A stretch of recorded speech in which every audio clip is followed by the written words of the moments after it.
There was one more point that I thought was important that probably doesn't get as much airtime about the CBA, and that is the privacy part about the player data, medical data, and how the NRL isn't securing it. So can you tell us a little bit more about that? Yeah, so under the NRL's most recent proposal, their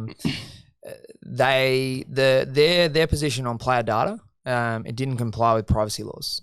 So, I mean, when it was positioned as a take it or leave it, I mean, we couldn't, from a governance standpoint, accept it. So from our point of view, when you're talking about players' personal medical information, and as per privacy laws, you need to have informed consent, you know, for the ownership, storage, or any potential sale of that data. Now, I think the NRL's come out since and say, oh, well, of course they would comply with privacy laws. Well, as it was written and how it was positioned, it didn't. So from our point of view, if there is any potential sale, you need the informed consent of the players. Now, I'm not saying the NRL is going to go and sell it. We're not saying the NRL will.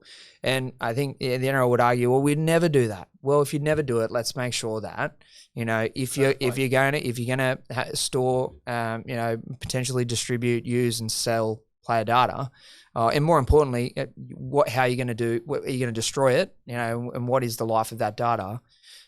You need to have the informed consent of the playing group. That's all that we're asking for from that perspective, and it's a role we need to play to protect the players. No, agreed. So I work in tech, and for us, that type of data is absolutely gold. Like, it is the most important data that you can collect. You know, private medical data, and there are all types of different companies that specialize in ensuring protection of, you know, private identifiable information, you know, health data, medical records. Like, there's whole industries built on just protecting that data, and the rules and regulations all over the world are so strict. So, you know, a lot of people probably don't understand or weren't too sure why this was a sticking point, but it's so relevant, especially when you think about, you know, all the injuries that these players go through, all their intimate medical details. Like, you know, if you've got pneumonia, you can't play, or if you have the flu, sometimes you can't play, or if there's another medical ailment that you probably don't want the public to know, you still can't play. That should be and needs to be protected even by law.